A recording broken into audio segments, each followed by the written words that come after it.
Masih bersama saya Adini dan kembali kami sampaikan berita Padang hari ini.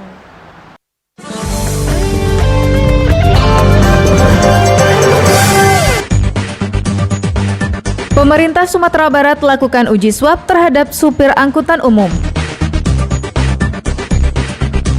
Pemerintah Kota Solo memperketat pengawasan di pasaraya usai satu orang pedagang di pasar itu dinyatakan positif terpapar COVID-19.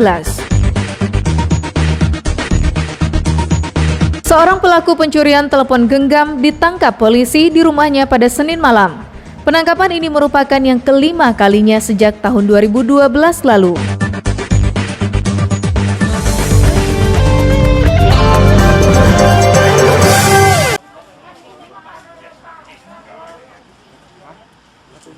Guna memutus mata rantai penyebaran COVID-19, pemerintah Sumatera Barat melakukan uji swab terhadap supir angkutan umum, seperti supir bis akap, AKDP, bus pariwisata, dan pengemudi taksi. Hal ini dilakukan karena para pengemudi angkutan umum ini akan berbaur dengan masyarakat yang menjadi penumpangnya. Uji swab ini dilaksanakan oleh Organda Sumbar yang difasilitasi oleh Dinas Perhubungan dan Dinas Kesehatan Sumatera Barat. Uji swab dilakukan di Sekretariat Organda Sumbar, Jalan Raden Saleh, Pusat Kota Padang pada Selasa pagi. Uji swab terhadap supir angkutan umum ini disaksikan langsung oleh Gubernur Sumatera Barat karena pemerintah Sumatera Barat ingin memastikan pelaku layanan umum kepada masyarakat harus bebas COVID-19. Dengan demikian, Sumatera Barat bisa menjalankan masa kenormalan baru dengan nyaman. Supaya kegiatan new normal ini terkendali, maka para pelaku-pelaku yang melayani masyarakat, baik di wisatanya, baik di perdagangannya, termasuk di transportasi, itu harus dipastikan mereka bebas dari COVID.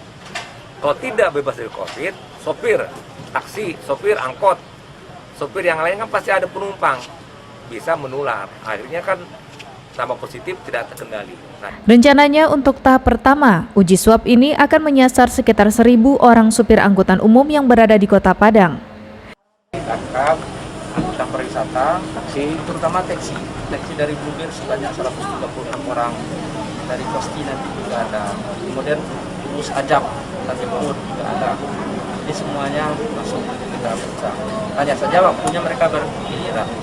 Harapan kami kan dengan ada pemeriksaan ini, masyarakat akan lebih yakin bahwa ini awak angkutannya sudah diperiksa, sudah negatif. Jadi kita tidak apa-apa lagi menaiki kendaraan angkutan umum ini. Dari laman penanggulangan COVID-19 Sumatera Barat, hingga Selasa petang sebanyak 712 orang warga Sumatera Barat dinyatakan positif terpapar COVID-19. 88 orang diantaranya dirawat di berbagai rumah sakit di Sumatera Barat. 69 orang melakukan isolasi, 30 orang meninggal dunia dan 525 orang dinyatakan sembuh. Robiham melaporkan dari Padang.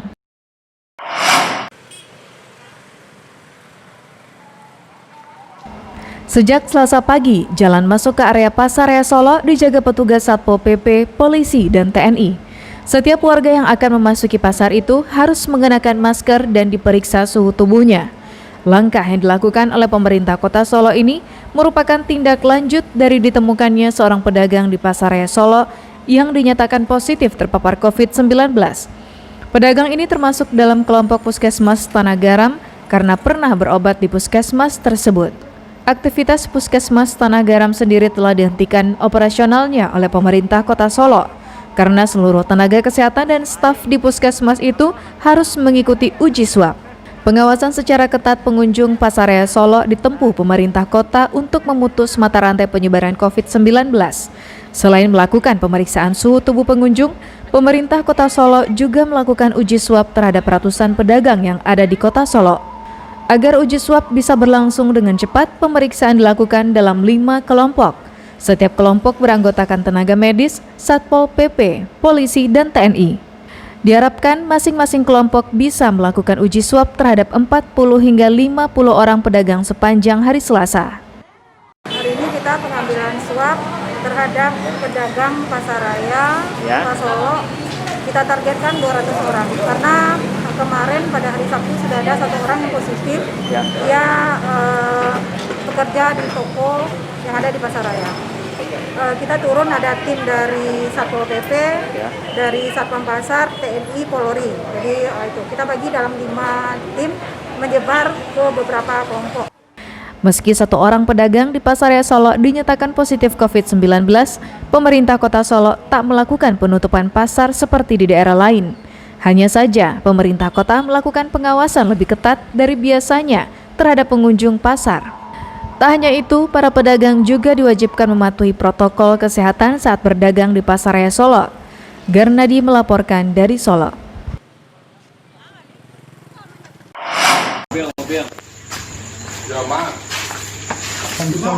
Urusan keluar masuk penjara, Rapel memang jagonya.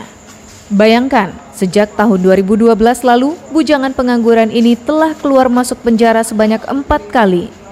Hebatnya, dalam menjalankan aksinya, Rapel tetap konsisten.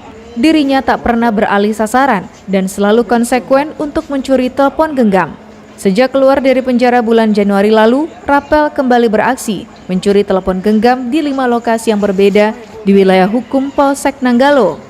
Karena modus yang digunakannya tak berubah, petugas yakin jika Rapel adalah pelaku pencurian telepon genggam yang terjadi sejak 6 bulan belakangan. Modus Rapel selalu sama, yakni mencongkel jendela rumah korbannya dengan obeng dan mencuri telepon genggam yang ada di rumah itu. Meski ada barang berharga lainnya, Rapel tetap konsisten mencuri telepon genggam. Senin malam, petugas mendapat informasi jika Rapel berada di rumahnya di daerah Lapai sekitar 6 km dari pusat kota Padang. Petugas pun mendatangi rumah Rapel dan berhasil menangkapnya. Namun saat penangkapan, Rapel mencoba melarikan diri dengan cara menyerang petugas, hingga tangan seorang petugas mengalami luka gores. Tapi perlawanan Rapel tak berlangsung lama, karena nyalinya ciut saat petugas mengacungkan senjata api. Di rumah itu petugas menemukan sebuah obeng yang selalu digunakan Rapel dalam menjalankan aksinya. Sedangkan telepon genggam hasil curiannya telah dijual Rapel kepada orang lain. Saat dibawa dari rumahnya, orang tua Rapel berteriak histeris. Sang ibu yang telah beranjak tua ini tak percaya jika anak bungsunya kembali berurusan dengan polisi untuk yang kelima kalinya. Ada informasi bahwa tersangka ini berada di rumahnya. Pada informasi tersebut, anggota unit opsional beserta kanit langsung mendatangi TKP. Kebetulan ada juga anggota kami yang terluka tangannya gara-gara menangkap dia. Ada perlawanan gitu dari tersangka ini. Kalau saat ini sudah 5 TKP. Karena bukti yang diambilnya ada 6. Sudah residivis, sudah 4 dari 2012 sampai sekarang. Sudah yang kelima ini. Kelima nih. 363 KUHP maksimal 7 tahun.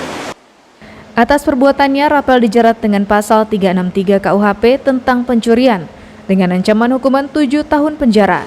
Dari Padang, Alfi melaporkan.